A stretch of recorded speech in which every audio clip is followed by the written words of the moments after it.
ये जो क्वेश्चन आपको दिखाई दे रहा है ना, ये क्वेश्चन बोर्ड परीक्षा 2024 में आया हुआ क्वेश्चन है।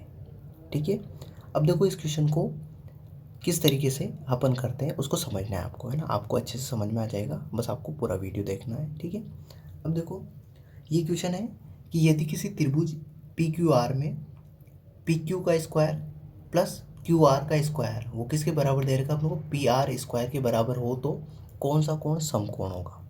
तो अपने को बताना है कौन सा कोण समकोण होगा। अब देखो यहाँ पे त्रिभुज की तीन भुजा दे रखी है, एक तो पी क्यू दे रखा अपने को, एक क्यू आर दे रखा है, पी आर दे रखा है ना। तीन भुजा दे रखी और उसमें दो भुजाओं का स्क्वायर करके योग कर रखा और तीसरी भुजा के स्क्वायर के बराबर दे रखा अपने को। तो देखो अपने को इसमें बताना है कि कौन सा कोण समकोण होगा, पी होगा, क्यू होगा, आर होगा, या इनमें से कोई नहीं ना। तो सबसे पहले आपको कुछ नहीं करना है, एक समकोण त्रिभुज बना दो। तो देखो यदि आपको पता नहीं तो आप ध्यान रखना, समकोण त्रिभुज ऐसा बनता है। ठीक है, ये मैंने समकोण त्रिभुज बना दिया है ना।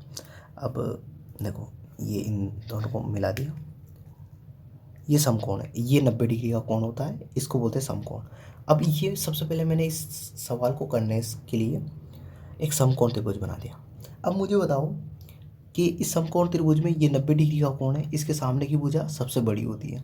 अब मुझे बताओ कि इन तीनों में से सबसे बड़ी भुजा कौन सी है, पी क्यू बड़ी है, क्यू आर बड़ी है, पी आर बड़ी है। तो ध्यान रखना सबसे बड़ी भुजा है इन तीनों में से पी आर, क्योंकि इन दोनों का योग करके ये आ रहा है। इन दोनों का देखो इसका स्क्वायर किया अपनों ने, फिर इस भुजा का स्क्वायर किया, उन दोनों को जोड़ा तो क्या आ रहा है, पी आर आ रहा है, पी आर आया है। ठीक है, तो ये सबसे बड़ी भुजा है। तो सबसे बड़ी भुजा ये है, तो यहाँ पे रख दो पी और ये रख दो आर। तो अपने आप ही ये क्या बचा, क्यू ही तो बचा। ये पी और ये आर हो गया, तो ये क्या बचा अपने आप ही, क्यू। तो ध्यान रखना समकोण त्रिभुज में जो सबसे बड़ी भुजा होती है उसके सामने का जो कोण होता है वो समकोण होता है, 90 डिग्री का कोण होता है। ठीक है, समकोण मतलब 90 डिग्री का कोण, या फिर अपन उल्टा भी बोल सकते हैं, 90 डिग्री के सामने की भुजा सबसे बड़ी होती है। तो आपका आंसर क्या हो जाएगा, कौन सा कोण समकोण होगा, तो कौन सा हो जाएगा, ऑप्शन नंबर ब, कोण क्यू अपना समकोण हो जाएगा। तो आई होप ये क्वेश्चन आपको अच्छे से समझ में आ गया होगा, ये वीडियो भी पसंद आया होगा।